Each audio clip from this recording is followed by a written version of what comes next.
नमस्कार। ऑक्सीमीटर का इस्तेमाल जब कोरोना हुआ तब सबसे ज़्यादा इस्तेमाल ऑक्सीमीटर का किया गया।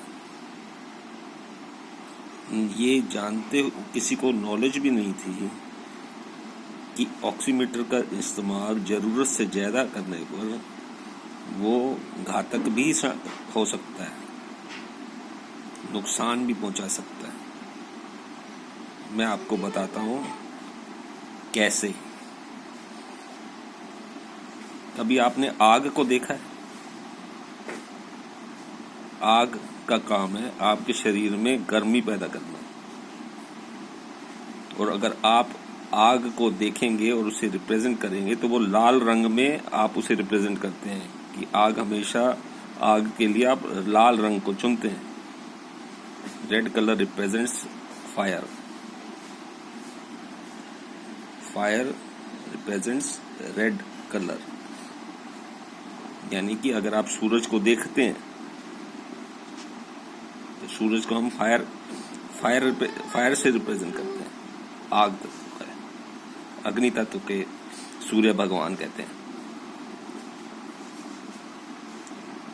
अगर आप ऑक्सीमीटर को गौर से देखेंगे तो ऑक्सीमीटर में से इंफ्रारेड रेज निकलती हैं, और अगर आपने गौर से ये देखा होगा तो आपने देखा होगा कि ऑक्सीमीटर उन्होंने इस फिंगर पे लगाया, और अगर आप मुद्रा थेरेपी को गौर से समझते होंगे या देखे होंगे तो मुद्रा थेरेपी में वो कहते हैं कि ये फिंगर वायु तत्व की है। आपके शरीर में जो वायु तत्व है ये फिंगर है उसकी, यानी वायु तत्व हो गया प्राण वायु, ऑक्सीजन। और ऑक्सीमीटर कहाँ लगा? वायु तत्व पर। ऑक्सीमीटर में से रेज कौन सी निकल रही थी? इंफ्रारेड रेज, यानी कि अग्नि तत्व की। फायर रिप्रेजेंट्स रेड कलर, सूर्य भगवान। कहीं आग लग जाती है तो आपने देखा होगा, अगर वहां पर ऑक्सीजन की मात्रा ज्यादा हो तो आग उस ऑक्सीजन का इस्तेमाल करती है बढ़ने के लिए, और आग एकदम बढ़ जाती है। दूसरे शब्दों में, जहां आग बहुत ज्यादा लगी हुई होती है वहां ऑक्सीजन की कमी हो जाती है। आप उस स्थान पर ठहर नहीं सकते, अंदर जा नहीं सकते, क्योंकि वहां आपको ऑक्सीजन कम होती है। ऑक्सीजन जो है आग इस्तेमाल कर लेती है अपने आप को बढ़ाने में, और ऑक्सीजन की वहां कमी हो जाती है।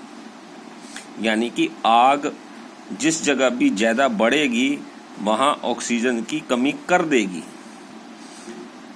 जब भी कोई व्यक्ति बीमार पड़ा, उसे कहीं या उसने घर में या उसे अस्पताल में आपने एडमिट करवाया, तो वहां उसने गलती क्या करी या किसी और ने गलती क्या करी? उसकी इस फिंगर पर ऑक्सीमीटर लगा के रखा। 10-10 घंटे, 20-20 घंटे इस फिंगर पर ऑक्सीमीटर लगा रहा, यानी अग्नि तत्व इस फिंगर पर, जो कि वायु तत्व था, ऑक्सीजन थी, उस पे अग्नि तत्व लगा रहा। उस अग्नि तत्व ने क्या किया? ऑक्सीजन को इस्तेमाल किया। अग्नि तत्व को अपने आप को बढ़ाने में इस ऑक्सीजन का, जो ऑक्सीजन का फिंगर थी, उसका उसने इस्तेमाल किया।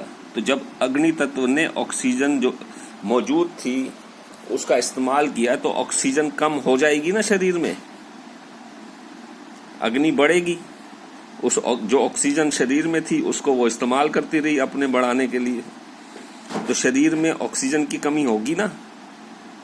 किसी ने इस गौर से इस और ध्यान ही नहीं दिया। और ज्यादातर पेशेंट जो हाई बीपी के थे, वो शुगर पेशेंट थे, क्योंकि जो भी शुगर पेशेंट होगा वो हाई बीपी का पेशेंट मिलेगा आपको।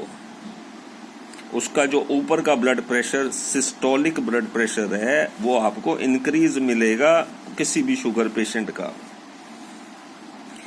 जब हाई बीपी का पेशेंट है तो उसमें अग्नि तत्व पहले ही ज्यादा रहता है, जब उसमें अग्नि तत्व पहले ही ज़्यादा था, आप उसकी फिंगर पर ऑक्सीमीटर 24 घंटे या 20 घंटे या 22 घंटे लगाएंगे तो जो ऑक्सीजन यहाँ पर होगी उसको तो ये अग्नि तत्व घटाता चला जाएगा ना। जो आपने इस फिंगर पर लगाया वो उस ऑक्सीजन का इस्तेमाल करेगा बढ़ने के लिए, तो शरीर में ऑक्सीजन ऑलरेडी कम होगी, जो थी ऑक्सीमीटर लगाने से और कम होती चली गई। बात आ गई समझ में? हाई बीपी पेशेंट में फायर एलिमेंट पहले ही ज्यादा होता है, उसके शरीर में गर्मी पहले ही ज्यादा होती है, जिसकी वजह से वो हाई बीपी होता है। शुगर पेशेंट जितने थे वो हाई बीपी थे, उनमें जब ऑक्सीमीटर लगाया गया तो अग्नि तत्व में उनमें मौजूद ऑक्सीजन का इस्तेमाल किया अपने आप को बढ़ाने में, तो उनमें ऑक्सीजन आपको कम मिली और उसका नतीजा क्या हुआ? ज्यादातर डेथ जो भी इस कोविड के दौरान हुई वो इन शुगर पेशेंट्स की हुई। कारण समझ आ गया? शुगर पेशेंट्स की डेथ क्यों हुई कोविड के दौरान? जरा सी लापरवाही से। जो 24-24 घंटे 20-20 घंटे इस पर ऑक्सीमीटर लगा, उस लापरवाही की वजह से शुगर पेशेंट्स की मौत हुई। ऐसा मेरा विचार है। इसकी जांच की जा सकती है कि यह सत्य है या असत्य है। ऐसी मेरी सोच है कि ऐसा कारण एक बनता है। तो आप, ताकि आइंदा कभी ऐसा ना हो, पेशेंट बच जाएं, ऐसी गलती पहले इसकी जांच करें और फिर ऐसी गलती कभी ना दोहराएं, ताकि पेशेंट को बचाया जा सके। धन्यवाद।